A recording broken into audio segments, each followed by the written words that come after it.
Here we go, next episode. So we've left our two friends out in a rowboat going across the sea. Now obviously Roz is a robot and shouldn't get wet because electricity and water don't go well. So she's rather scared at the moment in case something else goes wrong, but we'll have to see. Chapter 63, The Rowboat. The sun was shining and the fog was thinning. The robot was rowing. Roz was no thief, and she didn't like taking the old robot, but judging from its appearance, it had been abandoned years ago. She hoped it wouldn't be missed. Anybody who's rowed one of these boats knows you're supposed to face backwards. That can make it tough to see where you're going. This wasn't a problem for Roz, however. She started rowing normally. After several strokes of the oar, her head spun around until it was facing forwards. And what she saw was blue sky and dark waves, and the silver of the green on the horizon. "We're in a bay," said Brightbill, swooping down to the boat. "To the north is the distant coastline, to the east is open water, and to the west is a seaport, and to the south is a village, and the wolf." Remember, we left Shadow behind. It seemed that the travellers had no choice but to cross the bay. Luckily, Roz could row long and fast. Brightbill settled in for the ride, and the robot's mechanical muscles started pumping. She pulled and pulled and pulled on the oars, and the robot glided through the waves. Roz was nervous, time and again, and the robot's survival instincts had stopped her from going into the deep water. Now an old robot was all that separated her from the murky depths. She couldn't wait to feel soil ground beneath her feet again.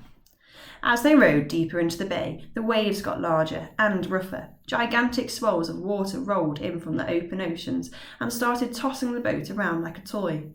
The waves finally became too much for Brightbill. He spread his wings, lifted up on the breeze, and anxiously looked at the choppy surf ahead. "Row faster!" he squawked. "I don't know how much more this boat can take." Roz tried to power through.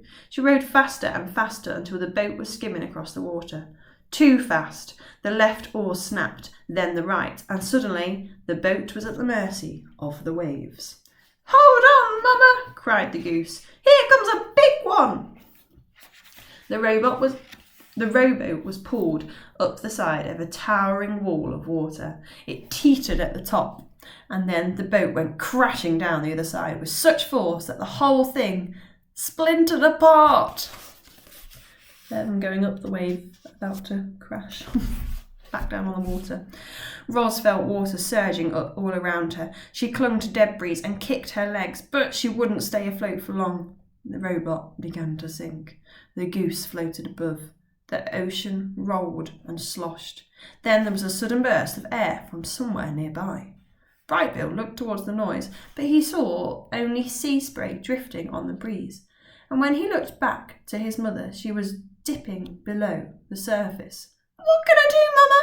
Brightbill cried from the air. "Tell me what to do!" "There is nothing you can do," came Roz's gargling voice. "I am sorry." The young goose couldn't only watch as the ocean dragged the robot down, down, and down. Is this the end of our robot? Chapter 64, The Sea Creature. Brightbill hovered on the wind and watched his poor mother sinking into the depths. He could still see her body sparkling brightly against the darkness, but she was fading fast. The goose closed his eyes, hoping this was all a bad dream, and then in the distance he heard the distant horns of ships by the seaport. He heard buoys clanging in the harbour. He heard ocean waves churning and frothing louder and louder and louder and louder.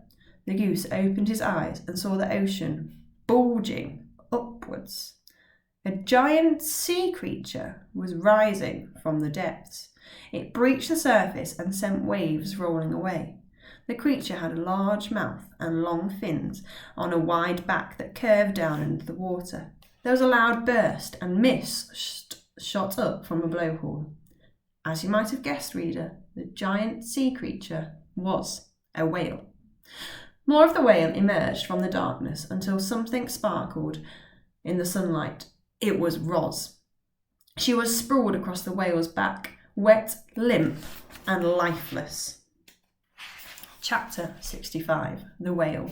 The whale swam along the surface of the ocean, keeping our robot safely above the water, gently moving her way from the rough waves. Brightbill couldn't believe what he was seeing. Once the shock wore off, he fluttered down to the whale's back and leaned over to his mother. There was no life in her eyes or her body, so the goose did the only thing he could think to do. Click! Roz's eyes began to glow. She uttered some human noises. And then, in the language of the animals, our robot said, "Oh, Brightbill, am I happy to see you?" The goose squawked with joy and hugged his mother's face, but she couldn't move. But she didn't move. She couldn't move.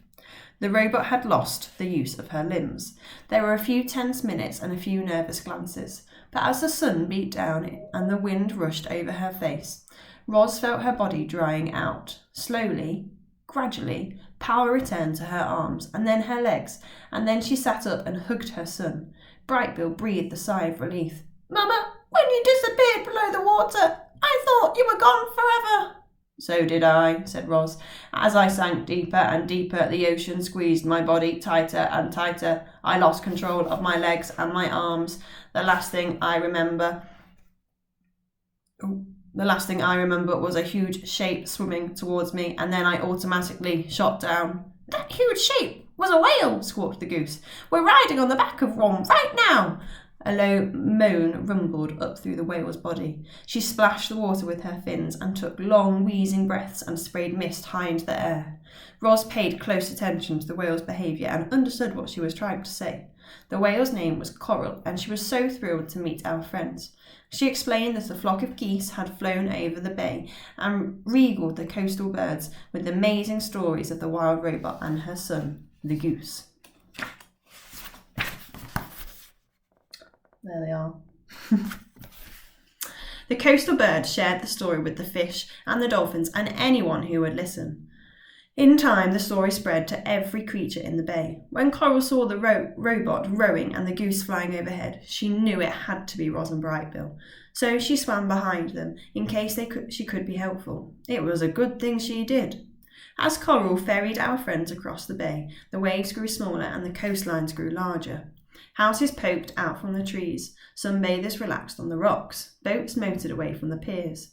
With so many humans around, Roz had to be careful. She lay flat against Coral's back, whilst Brightbill flew ahead and scouted out the coastline.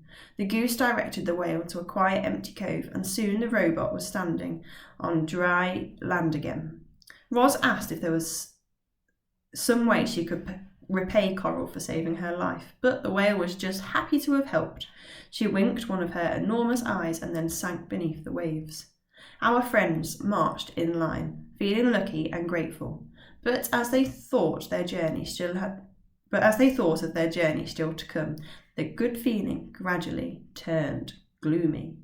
Roz had nearly died crossing the bay. At some point, to get back to the island, she would have to cross an entire ocean. I'm going to leave it there. Come back tomorrow.